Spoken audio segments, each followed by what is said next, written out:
তোমরা দেখো পাঁচালি দাদু চলে এসেছে আমাদের সামনে এখন। দাদু দেখো কত সুন্দর পাঁচালি বলে, সব মুখস্থ। তোমাদের কার কার মুখস্থ আমাকে বলো, শুনবে? শুরু করি। দাদু বলো কিছু। হ্যাঁ বলো, নাম বলো। হ্যাঁ, আমার নাম অধীর পাটু, মধ্যমগ্রাম পৌরসভা 1 নম্বর ওয়ার্ড। আমরা কাউন্সিলর। বন্দেলাম গণপতি পার্বতী নন্দন, তারপরে বন্দেলাম শ্রীগুরু চরণ। অজ্ঞানের অন্ধকার নাশকারী দিনে ভক্তি হেলে বন্দে তার চরণ দুখানে। করে জোরে বন্দেলাম পিতা ও মাতারে, যাদের কৃপায় আছে ভব সংসারে। বৃন্দাবনে বন্দেলাম সমগুণমনে, তার সঙ্গে বন্দেলাম রাধা বিনোদিনে। বৃন্দাবন বাসিজাত গোপ গোপিনীরে, সবাকার চিতরণে নমি বারে বারে। শ্রীরামচন্দ্রের পদবন্ধে অযোধ্যাতে, যার নামে শিলাভাসে অঘাত জলতে। অহল্লা পাশানি পরশে করিলা উদ্ধার, তার চিতরণে আমি নমি বারে বার। বুকে তোলা নীলাদিনে গুহক চান্ডালে, বন্দে আমি ওদটে চরণ কমলে। বন্দেলাম জানকের যুগল চরণ, সর্বপাপ দূরে হয় যাহার কারণ। ভরত লক্ষণার বন্ধে সত্নিক ঘরে, চিরা মনোজ বলে খ্যাত চরাচরে। লক্ষ্মী আর সরস্বতী করিন বন্দনা, করুণা করগ মাতা পুরাও কামনা। নবদ্বীপে বন্দে আমি গৌরাঙ্গ চরণ, সেই সঙ্গে বন্দিজাত পরিষদগণ। ব্রাহ্মণ বৈষ্ণবগণে করি গোপ্রণতে, তাদের চরণে যেন সদা থাকে মতে। বন্দেলাম হনুমানে পবন কুমার, অঞ্জনার প্রিয় পুত্র সর্বগুণধার। হীনহীন পশুপতে নাহি কোন জ্ঞান, সর্ব দেব দেবী পদে করিন প্রণাম। তারপরে জয় বীর হনুমান সর্বগুণধার, যতিগজ তব গাথা কিশান্ত আমার। নিজ গুণে নিজ গান করহ কীর্তন, কিশোরের ক্ষেত্রজাত পবন নন্দন। অঞ্জনা করে থাকে দেখিলেন যেমনে, পূর্বাঞ্চলে উদিত রক্তবতী নামনে। তাহারে লোভিতে ইচ্ছা জাগিল মানেতে, লঙ্ক দিয়া উঠে তুমি মাতৃকোর হতে। বিরক্ত দেখিয়া ভীত দেবদী নমনে, আপনাকে রক্ষিত গেল ইন্দ্রের সদন। বজ্রের প্রহারে হন ভঙ্গে না তখন, মাতৃ করে পরিশিশু হয়ে অচেতন। হনুহীন হও বলে হনুমান নাম, ব্রহ্মজ্ঞান অর্জন করে ব্রহ্মর ধাম। দেবকার্য সিদ্ধ হতো জনম তাহার, এক লাভে যাইবে সে সাগর পার। সুগ্রীবের মন্ত্র দিনে শ্রীরামের দান, অতল বিক্রমশালে কিষ্কিন্ধায় বাস। সীতা অম্বসেতে গেল সাগর পার, লঙ্কা কাণ্ডে করে আনে সীতার সমাচার। মহাবীর সুপণ্ডে তিনি বজ্রাঙ্গে, দুষ্টের দমনকারী সৃষ্টের সঙ্গে। স্বর্ণবর্ণ গাত্রজার রক্ত আবরণ, কর্ণেতে কুণ্ডল সবে সুবর্ণ বরণ।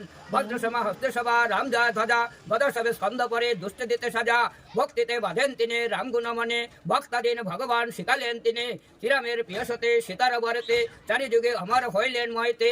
বড় মায়াধার ওহে রাবণ নন্দন, বাদশ রাঘবের করিলা হরণ। তাহারে বধিয়া দিনে শ্রীরামের উদ্ধারে, তাহার বীরত্ব গাথা কে কইতে পারে। তাহার কীর্তির কথা কি কইব আমি, না পায় যাহার সীমা নারদ আপনে। তাহার ভক্তির গতে দেব গজানন, ধার্মিকেরা সদাবন্দে যাহার চিচরণ। বীর শ্রেষ্ঠ হয়ে দিনে আপন আপসারে, সদানন্দে রঞ্জনে রাম নাম সরে। রাম হতে রাম নাম শ্রেষ্ঠ প্রমাণিত, বন্ধমাত পর্বত আনি দিল রাতে।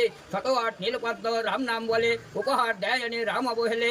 আমি অতি মূঢ়মতে কি গাইব গান, নিজ গুণে কণ্ঠ করে হও অধিষ্ঠান। তব কৃপা নামিলে এ জগতে হয়, ধর্ম অর্থ কাম মোক্ষ সবে বৃথা যায়। ভূত পেট দত্তদান নাম গানে যার, ভয়েতে পলায় দূরে এই কথা সার। বহরস শনিশ্চয় গুণে বর্জার, বহদশ কাটে যার নামেতে তাহার। যার নাম সব পাপ সব রোগ হরে, সেই প্রভু বিরাজিত মমাহিত পরে। দুষ্টের দমন করে সৃষ্টের করিতে, অনতার নাথ তিনি অগতির গতে। সাধনার গুরু তত্ত্ব যিনি সব জানে, তার পদে সদামতে রাখিবে সুজানে। যার কৃপা লাভে হয় লাভ অষ্ট সিদ্ধি, নামেতে যাহার হাতে সব দৃষ্ট সিদ্ধি। ভক্তাদিন ভগবান বাঞ্ছা কল্পতরু, ইহাই প্রমাণিত যার জীবনের শুরু। যাগযজ্ঞ আদে করিতে সকলই অসার, রাম নাম বিনা জীব না পাবে নিস্তার। যিনি রাম কৃপা লগে হইল আমার, সেই প্রভুর কৃপা লাগে হই গতৎপর। রামকৃষ্ণ এক দেহে দেখিলেন যিনি, তাহার অভয় পদে ভতি রাখি আমি।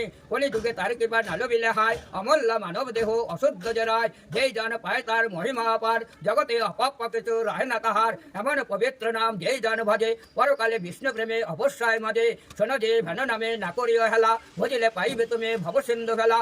মহাবীর রূপে যাহার বিকার, যাহার অসীম বীর্য জগতে প্রকাশ। অনন্ত ভাণ্ডারে যার নাই যে তুলনা, গীতাঞ্জলি হয়ে আমি গাই তার গান। হনুমা 40 ষোলা, করিলে অবশ্যই যে পাবে বিষ্ণু লোক। কুঞ্জর তনয়া নামে ছিল বিদ্যার ধরে, বিশ্বামিত্র অভিশাপে হইল বানরে। সেই বানরের এক হইল নন্দিনী, বিবাহ করিল তারে বানরে কিশোরে। মলয় পর্বত শেষে কিশোরের ঘর, অঞ্জনা লইয়া কেলে করে নিরন্তর। মলয় বাতার বয় বসন্ত সময়, পবন দেব উপনীত হইল তথায়। একেত বসন্ত তাহে মলয় পর্বত, কমেতে চঞ্চলাওতে অঞ্জনার মন। অঞ্জনা রূপে পবন মোহিত হৃদয়, লঙ্ঘিতে না পারে ঘরে কিশোরী দুর্জয়। অঞ্জনা গেলেন ভাবে নিজ অনুকূল, ঋতুস্নান করিবারে নর্মদার কুল। সন্ধান পাইয়া তথা দেবতা পবন, বলে ধরে অঞ্জনারে করে নরমান অঞ্জনা বলে দেব করিলা জাতি নাশ দেবতা হইয়া তব বানরে বিলাস পবন বলে কিছু না বলো অঞ্জনা হেরিয়া তোমার রূপ এহেন ঘটনা কোপ সম্বারিয়া তুমি যাও নিজ ঘর এক মহাবীর হবে তোমার উদার এত বলে পবন দেব গেল নিজ স্থান অষ্টদশ মাসে জন্মিলেন হনুমান জন্মিয়া মায়ের কোলে করে স্তন্যপান পশুতে উদিত রক্তবর্ণ অংশমান রাঙা ফল জ্ঞান করে ধরিতে তাহাকে মাতৃকর হতে লাভ দিলেন কৌতুকে সূর্যকে ধরিবারে যান হনুমান দৈবায়ত তথা রাহু হন অধিষ্ঠান সূর্যকে করিতে গ্রাস রাহু উপস্থিত হেরি হনুমানে আপনি শঙ্কিত ভাবিয়া চিন্তিয়া রাহু পলায় তরাসে করে গিয়া নিবেদন ইন্দ্রের সকাশে দেবরাজ কহি শুনো এক সমাচার সূর্যকে গিলিতে যে আইল রাহু আর ঐরাবতে চড়িয়া আইল পুরানন্দ দেখে গিয়া হনুমান সূর্যের গোচর ভাবিতে লাগিল ইন্দ্র পাইয়া তরাস সূর্যকে ছাড়িয়া পাচে ভরে করে গ্রাস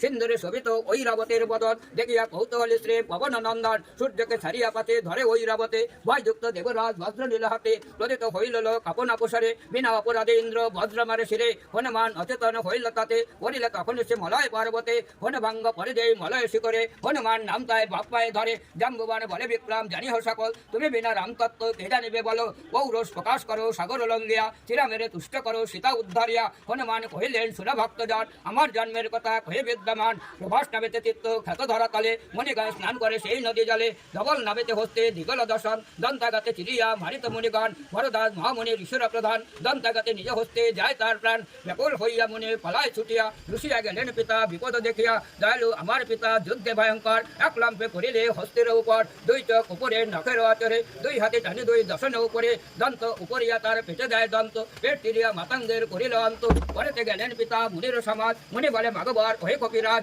বলে কিশোরী যদি বর দিতে হয় পাই যেন তবে এক উত্তমতা নয় মুনিরাজ বলে তুমি চাইলে যে বর তিলক্ষ বিজয় হবে তোমার কমার বর পেয়ে মুনি বর করি নমস্কার বলাই পর্বতে গেল যত পরিবার অঞ্জনা আমার মাতা অতি রূপবতী ঋতুস্থানে হেতে গেল নর্মদার পথে সন্ধান পাইয়া তথা দেবতা পবন বলে ধরি অঞ্জনারে করে নরমান অঞ্জনা বলে দেব করিলা জাতি নাশ দেবতা হইয়া তব বানরি বিলাস পবন বলে কিছু না বলো অঞ্জনা হেরিয়া তোমার রূপ এহেন ঘটনা কোপ সম্বারিয়া তুমি যাও নিজ ঘর এক মহাবীর হবে তোমার উদার এত বলে পবন দেব গেল নিজ স্থান অষ্টদশ মাসে জন্মিলেন হনুমান জন্মিয়া মায়ের কোলে করে স্তন্যপান বস্তুতে উদিত রক্তবর্ণ অংশমান নানা ফল জ্ঞান করে ধরিতে তাকে মাতৃকর হতে লাভ দিলেন কৌতুকে সূর্যকে ধরিবারে যান হনুমান দৈবায়ত তথা রাহু হন অধিষ্ঠান এসব বই আমার মুখস্থ সত্যি এতক্ষণ ধরে তুমি তোমরা দেখতে পাচ্ছ দাদুর সব মুখস্থ মানে কেমন কিছু নেই যে মুখস্থ না পরের দিন এসে আমার একটা ঠিক আছে পরের বার বানাবো